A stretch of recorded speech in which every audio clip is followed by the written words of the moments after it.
Halo semuanya, selamat datang di FD Neko. Hari ini saya ingin mengunboxing laptop Asus VivoBook 14 dengan tipe M1405IA. Ini by the way laptop dari teman kantor ya, dia beli. Saya unboxing sekaligus sebagai bukti ke seller online-nya ya. Oke, kita inspeksi dulu di kardus laptopnya itu. Di sini ada label berupa informasi laptopnya itu sendiri, ada serial number, ada Microsoft Office key-nya juga, dan di sisi sini kosong ya. Dan di bagian belakang sini ada label berupa importir ya, dan juga label Microsoft Office Home and Student yang berarti ini udah include ya. Oke, langsung aja kita buka ya. Ini masih segel ya, alias masih di lakban.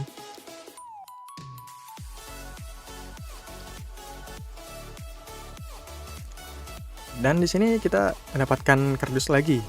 Ini kardus laptopnya yang jelas, dan juga ada satu buah tas ya.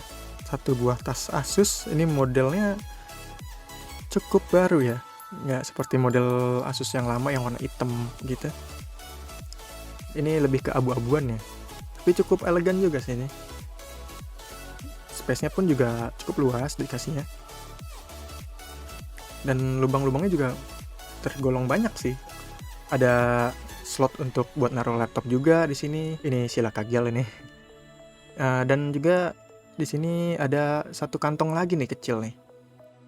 Jadi cukup luas juga sih tas Asus yang baru ini. Dan lanjut lagi kita ke kardus laptopnya itu sendiri. Di sini by the way dia ada scan the QR code buat unboxingnya ya, tapi sama aja sih unboxing lagi. Dan untuk di bagian sisi kardus laptopnya ini ada informasi mengenai spesifikasi ya. Dan di sini baru lengkap nih, ada tipe LCD-nya di 14 inch WUXGA, dimana ini panelnya dipakai IPS ya. WUXGA itu resolusinya itu berada di 1920 x 1200 ya, dimana aspek rasionya itu memakai 16:10. Nah, CPU-nya dia pakai AMD Ryzen 5 7430U, dan untuk SSD dia pemakai 512 GB PCIe Gen 3 ya, berarti udah NVMe nih. Dan untuk RAM-nya dia sudah 8+8 ya, berarti sudah dual channel ya, 16 GB. Cukup oke juga nih, biasanya manufaktur laptop tuh ngasihnya cuma single channel. Dan untuk WLAN-nya atau WiFi dia sudah Wi-Fi 6, USB-nya dia sudah pakai USB 3.2 ya, dan juga ada tipe C-nya juga. Lalu baterainya dia 42 Wh. Di samping sininya juga terdapat sama seperti yang di kardus luarnya, ada serial number, product number, Microsoft product key-nya juga. Oke, lanjut kita buka lagi laptopnya. Dan ini dia penampilan laptopnya seperti ini ya. Di sisi kanannya situ ada Asus VivoBook logonya. Dan untuk materialnya sih ini plastik ya, cuman finishingnya kayak metalik gitu. Dan di bawahnya juga terdapat satu fan ya di sini. Dimana ini ventilasinya dia lebih luas ya dibandingkan dengan Asus biasanya itu yang pelit ventilasi. Ini cukup luas juga. Di belakangnya pun juga ada lagi ventilasi,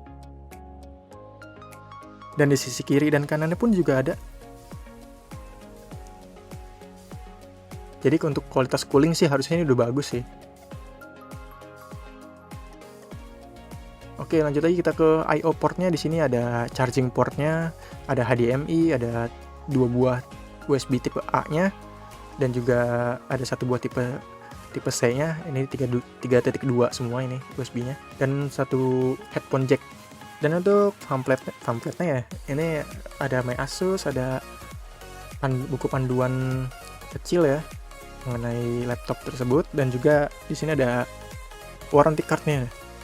Dan ini ada selebaran khusus nih, kalian harus aktivasi ini Microsoft Office-nya. Jadi ini bawaannya belum diaktifasi, kalau mau aktivasi tinggal di scan dulu. Dan untuk charging portnya dia pakai 45 watt ya di sini. Cukup gede walaupun size-nya kecil ya, size si casannya itu. Untuk outputnya dia memakai 19 volt, berjalan di 2,37 ampere ya. Dan di bagian sini terdapat 2 buah LED ya. LED pas lagi power on, dan juga LED cas. By the way di sisi kiri situ ada satu buah USB doang sih. Pas kita buka di sini ada stiker Ryzen ya, Ryzen 5 7000 series dan juga AMD Radeon. By the way, ini Radeonnya onboard ya. Untuk keyboard feel-nya oke. Dan di bagian touchpad-nya pun juga di sini ada fingerprint ya. Cukup asik juga nih, laptop 8 jutaan. Dan di bagian kamera ada privacy switch ya, atau shutter ya. Jadi kalian tidak perlu takut ya kalau misalkan webcamnya merasa di mata-matai. Oke, kita nyalakan laptopnya dan kita ini skip aja nih bagian intro Windows setupnya. Oke, kita udah masuk desktop dan di sini kita cek Task Manager ya. Sekalian buat cross check lagi spesifikasinya apakah benar atau tidak. Dan di sini sama ya, yang di label tadi dia memakai Ryzen 5 7430U, yang berarti dia sudah memakai 6 core ya, 6 core 12 thread dan juga sudah Zen 3. Dan di bagian sini, di bagian RAM terbaca ya 16GB dual channel berjalan di 3200 MHz. Lalu untuk SSD dia pakai Solidigem ya, ini merek OM ya, 512GB NVMe. Dan untuk grafiknya dia pakai onboard ya, AMD Radeon.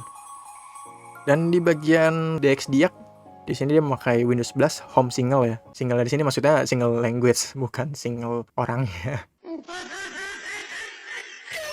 Oke, untuk bagian VRAM ini karena ini onboard ya, berarti dia VRAM-nya dinamik ya, dimana dia bisa memakan up to 8GB.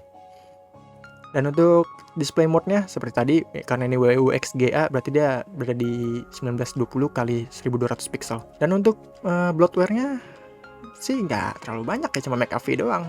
Dan juga Office ya, karena ini home student makanya dia cuma ada Word, Excel, dan PowerPoint. Tapi ini kita lihat dulu Microsoft-nya apakah sudah diaktifasi atau kita harus manual aktivasinya. Ini kita accept dulu. Kita next kan. Oke, cara ngeceknya kita ke tab account ya. Habis itu kalian lihat di sini ternyata activation required, yang berarti harus diaktifasiin dulu secara manual ya, tidak bawaan dari pabrik. Oke, mungkin segitu aja unboxing singkat di video kali ini. Jadi kalau misalkan kalian masih mencari-cari informasi mengenai laptop ini, semoga bisa bermanfaat ya video ini.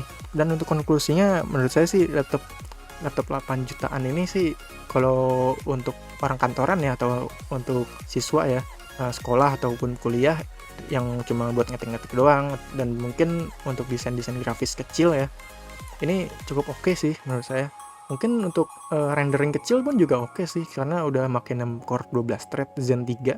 Jadi kalau kalian butuh laptop yang ringan dan kalian sering bawa-bawa, mungkin ini lebih oke. Tapi kalau mungkin kalian lebih butuh akselerasi GPU yang lebih tinggi, misal butuh RTX atau GTX, saya sarankan sih beli nambah lagi budgetnya untuk beli laptop gaming ya.